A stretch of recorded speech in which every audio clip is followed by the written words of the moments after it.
When an entire classroom full of students disappeared in 1988, no one could believe it.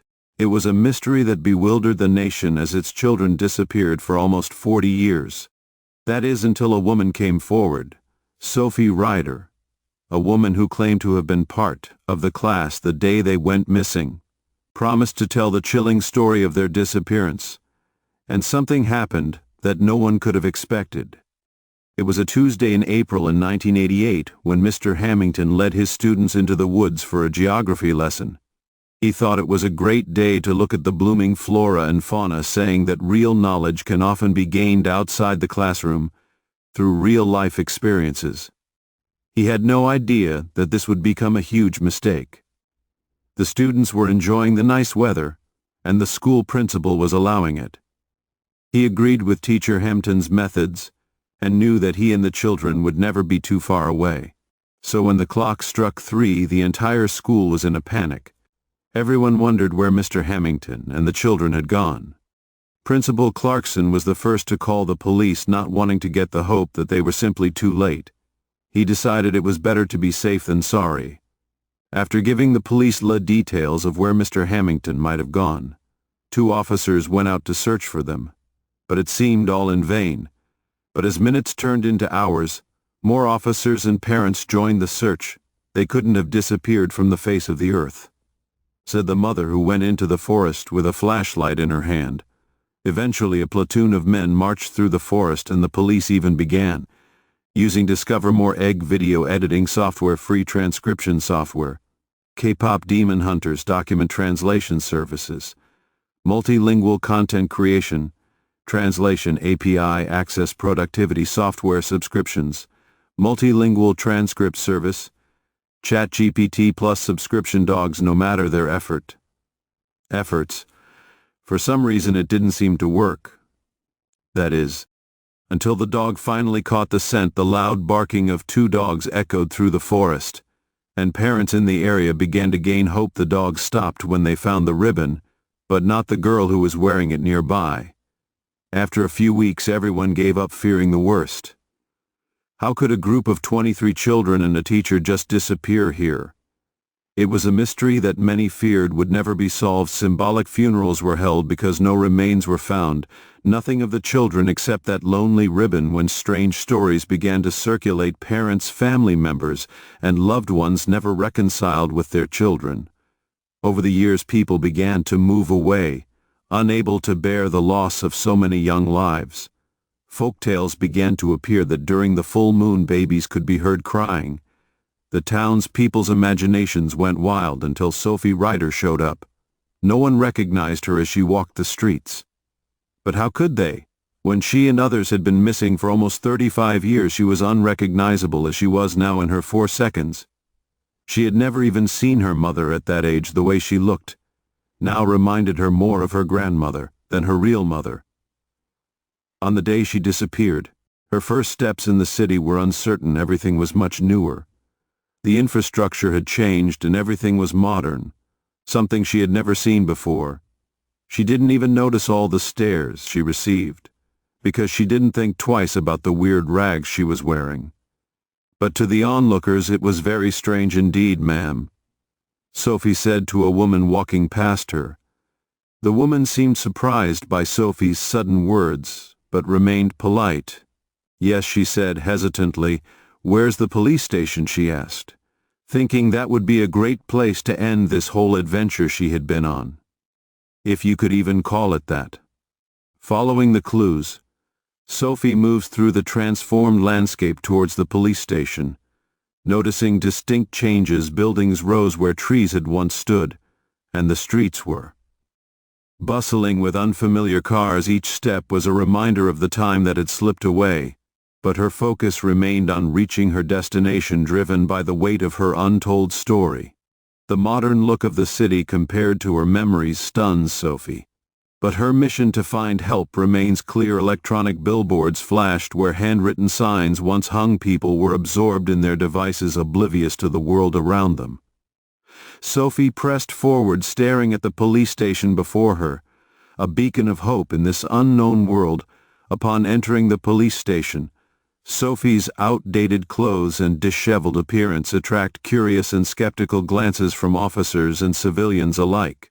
Her outdated clothing contrasts sharply with the sleek modern surroundings. Officers stop talking and civilians watch as Sophie heads to the front desk, determined to be heard. The air thickened with unspoken questions, as all eyes focused on Sophie, signaling the beginning of her incredible claim. She stood there, anachronistic against the digital displays and uniformed officers.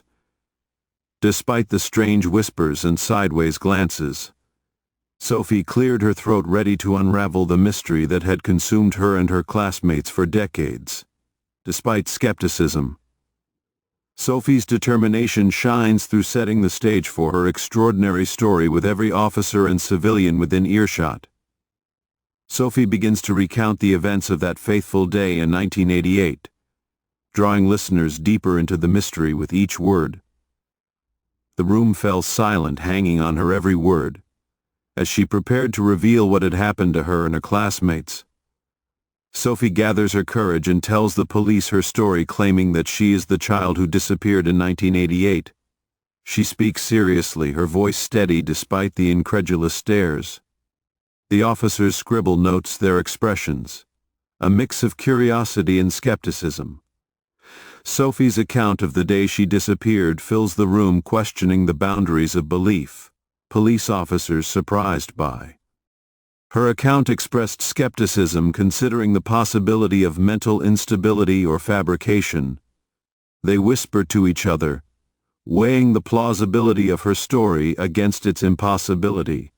Sophie watches as their doubts grow, and her story seems to move further and further from accept. The air thickens with quiet questions as the officers glance at each other, unsure of how to proceed. Whispered discussions among the officers wonder about the authenticity of Sophie's incredible story. They gather in corners, stealing glances at her, debating what might be true. The idea of a child returning after decades in an unchanged state strains credibility. But Sophie stands firm, her story unwavering amidst the growing murmurs of disbelief. Sophie's insistence on her story is met with a wall of disbelief, escalating the tension in the room. The officers exchanged skeptical glances, doubt written all over their faces. Sophie's frustration grows as she realizes her words are falling on incredulous ears. Her plea for understanding seems to echo unanswered in a room now divided by skepticism and hope. The situation changes when the police commissioner, intrigued by Sophie's claim, steps in to assess the situation with a commanding presence. He silences the room, his interest piqued by the unusual nature of Sophie's story. The boss approaches Sophie with cautious curiosity. When he begins to speak, the room falls silent, and all eyes are on the unfolding interaction between Sophie and the powers that be that could change everything. The police chief, drawn to the commotion, notices a significant frayed ribbon in Sophie's hand. His eyes narrow, recognizing the faded material. The silence in the room grows as he steps closer, his gaze focusing on the ribbon. Sophie holds it in front of her as she waits. Her boss's interest deepens, visibly marking a key moment in their interaction. Recognizing the ribbon as a key element from the past, the boss's curiosity is piqued, indicating a turning point. He reaches out gently, taking the ribbon from Sophie and turning it over in his hands. The evidence, silent but telling, bridges the gap between disbelief and possibility. The boss glances from the ribbon to Sophie, a silent acknowledgement passing between them. Sophie's story finds a moment of confirmation when her boss connects the ribbon to the initial search. In 1988, he recalls the frantic efforts to find the missing classroom and how that particular ribbon became a symbol of the unsolved mystery. Sophie observes her boss, and his reaction confirms the weight of her claims. A shared understanding begins to form, rooted in the T-able connection of the ribbon. The boss invites Sophie to his office for a private conversation as he prepares to delve into old case files. The room is silent, except for the sound of the door closing behind them. The boss motions for Sophie to sit down while he pulls a dusty folder out of the cabinet. The air is thick with anticipation as they prepare to unravel the story, lock it away in old documents. The police chief recalls time as a search officer in 1988 to Sophie recognizing the significance of the ribbon. She shares her fanned experience describing the day the ribbon was found and how it became a haunting reminder of an unsolved case. Sophie listens intently, her boss's memories providing a bridge to her own. Together they begin to piece together the puzzle of the past in his office. His boss compares Sophie's ribbon to one found during his search. Sensing a deep connection, she examines both ribbons closely, noting their striking similarity. A tense silence fills the room as she places the pieces side by side, matching the colors and the jagged edges. This visual parallel draws a line from past to present, connecting Sophie directly to the mystery.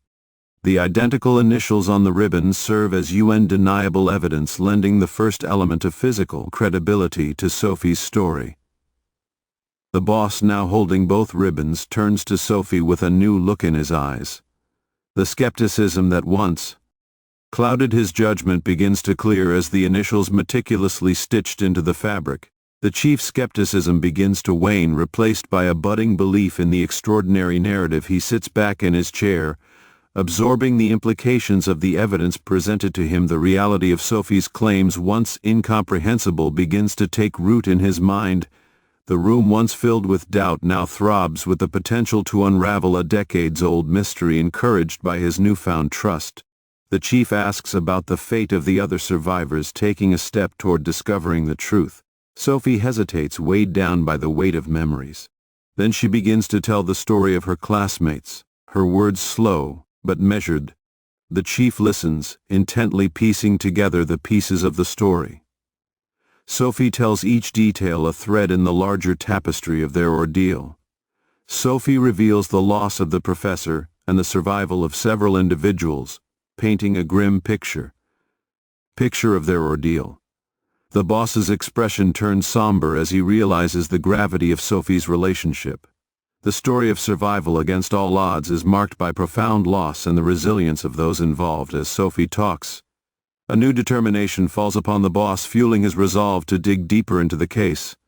The boss realizes the gravity of the situation, aware of the aston-puning 35-year gap since their disappearance.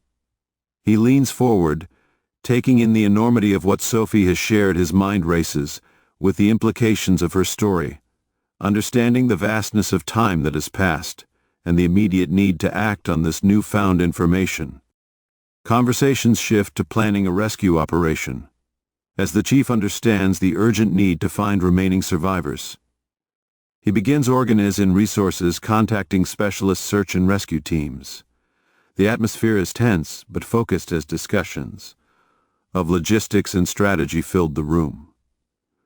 The chief's leadership directs the flow of ideas, shaping the beginnings of a coordinated effort to bring survivors home.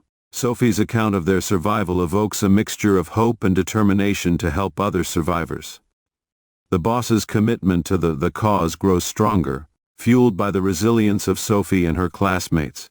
He stands there, calling and giving orders, his determination clear. The team around him is motivated by the chance to reunite survivors with their families. After so long, Sophie describes the grim situation of the survivors, highlighting the emotional and physical effects of their long-term isolation.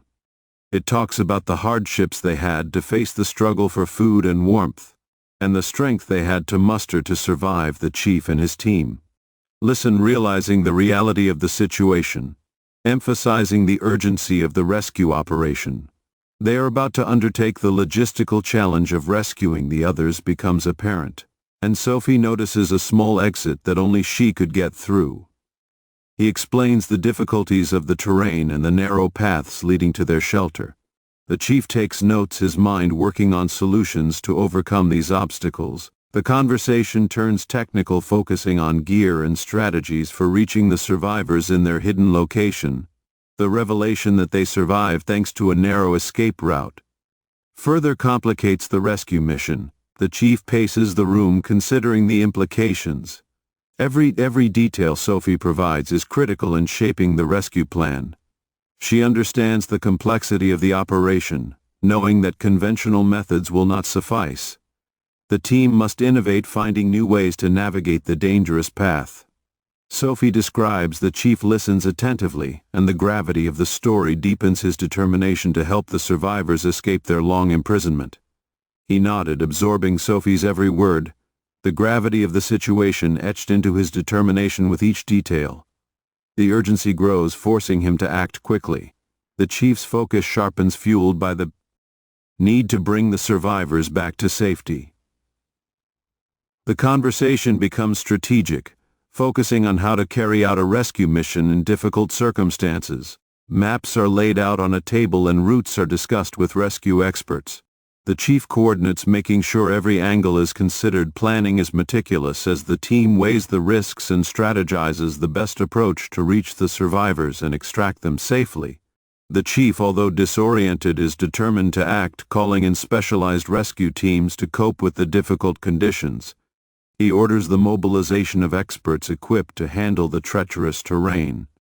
The room buzzes with activity as connections are made and resources are gathered. The chief oversees preparations, ensuring the operation has the best chance of success, despite daunting odds. Sophie's hope and anxiety reflect mixed emotions of anticipation and fear as the rescue operation begins to take shape. She watches the intense action, her heart caught between the joy of potentially reuniting with her friends and the fear of the unknown challenges they face. Sophie stands nearby, her presence a silent testament to the stakes of the upcoming mission, logistical and security. Preparations for the rescue operation underscore the unique challenges posed by the situation. The chief oversees the assembly of equipment and the briefing of teams, emphasizing the need for precision and caution. Every piece of equipment, from HES to harnesses, is checked and rechecked. The complexity of the operation requires careful planning and understanding of the difficult task. Community involvement is growing, and specialized teams are coming together to assist in the effort, underscoring the importance of the operation. Volunteers from nearby areas are coming in, offering their skills and support. The collective determination to help with the rescue effort is palpable. The chief coordinates with these teams, ensuring their contributions are directed to where they are most needed. This collaboration underscores the community's determination to bring survivors home. Sophie's story becomes a beacon of hope, motivating a collective effort to bring the survivors back to safety. Her courage and the prospect of reuniting missing students with their families inspire. All involved conversations between teams are filled with a renewed sense of purpose, fueled by the tangible goal of rescue and the emotional weight of the mission. News of Sophie's miraculous return and her sensational story spread quickly, attracting media attention.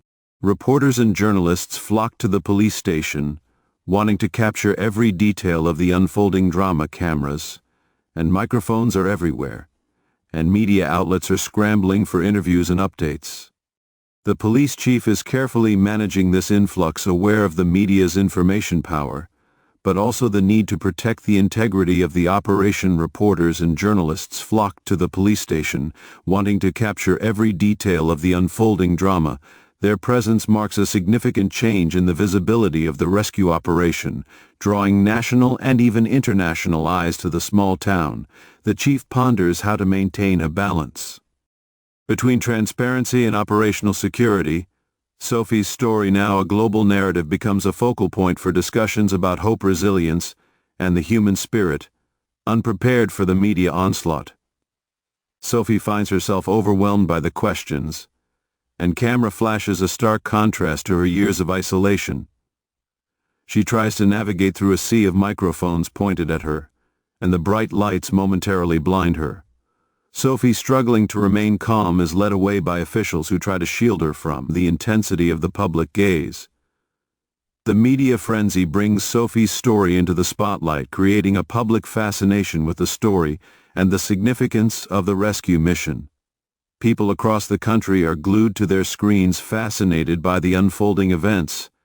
The story of survival and resilience resonates, drawing attention to the critical nature of the operation and the collective hope for a successful rescue. At the rescue site, Sophie points out a small hidden cave entrance, emphasizing the daunting reality of the operation. The rescue team gathers around, focusing on assessing the entry point. Sophie's guidance is invaluable. Her first-hand knowledge of the terrain provides key details for navigating the complexities of the upcoming operation. The rescue team, equipped with specialist equipment, begins the delicate task of widening the passage without compromising safety. Every move is calculated, with experts carefully clearing debris and shoring up the structure. The operation is tense, and the team's efforts are underscored by the critical need to preserve the cave's integrity, while creating a viable path for rescue. The team works diligently to ensure safe entry into the cave, closing in on the survivors. The sound of equipment and coordinated commands fills the air, attesting to the complexity of the operation and the dedication of the team with every inch gained. The anticipation grows, marking a significant step towards reaching those who have been lost for so long. The atmosphere is tense with anticipation as the passageway finally opens, marking a significant breakthrough in the rescue operation. The rescue team and onlookers hold their breath as the first rays of light penetrate the long-sealed cave. This moment, the culmination of countless hours of planning and work, heralds the beginning of a new chapter for the survivors waiting below. One by one, the survivors are brought to the surface, their emergence a testament to the resilience and success of the daring rescue operation. Every face, though tired, glows with the joy of freedom. Cheers and tears mix in the air as families come together, embracing loved ones they feared to lose. The sight of survivors who were once thought to be a dream becomes a reality as they come into the light of day. After the rescue is complete, Sophie begins to detail their harrowing experience, beginning with the unexpected appearance of a bear during their hike. He describes the panic when the bear appeared, and how their laughter turned to screams. Their teacher, thinking quickly, led them to a nearby cave, seeking shelter from the approaching threat. This decision, made in moments of fear, will forever change the course of their lives. It tells how their teacher led them to the safety of a cave that collapsed, sealing their fate underground.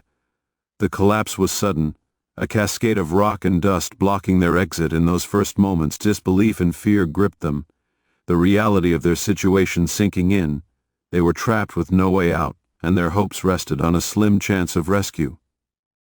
Sophie describes their adaptation to life underground, using abandoned miners' supplies and the cave's natural resources to survive. They found old mining equipment, remnants of a bygone era, that became crucial to their daily existence. Water seeped from the cave walls, and they discovered edible mushrooms. Their will to live transformed the cave from a prison into a home, demonstrating their incredible resilience and ingenuity.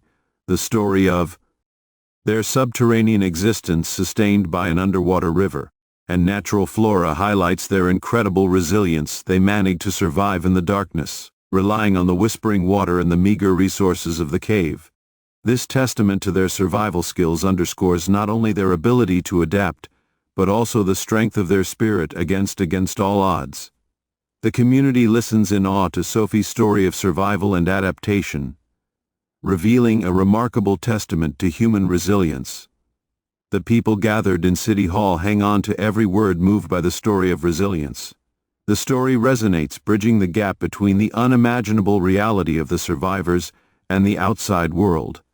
Now united in awe and relief, other survivors confirm Sophie's story, adding details about the professor's death and the resting places of those who died from the disease.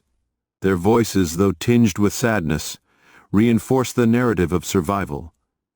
They speak of marking the places where their friends and teacher lie, a grim reminder of the price paid and the bonds forged deep in the earth. They tell of their constant search for a way out, culminating in the recent discovery of a small hole, a hopeful but elusive way of escape. Working together, they explored every inch of their underground prison, their determination never wavering. The discovery of the hole spurred them into action and caused them to widen it enough for one of them to pass through. Their shared narrative paints a picture of unwavering hope and determination in the midst of adversity, marking a poignant chapter in their saga. Despite difficult challenges, their spirit remained unbroken, fueled by the dream of returning and meeting again. This story, which they now share with the world, is a powerful testament to the human capacity for hope and resilience in the face of insurmountable odds. The reunion with families ends, a deeply emotional moment where loved ones are reunited, after decades apart in the spacious hall. Survivors enter the arms of their waiting families.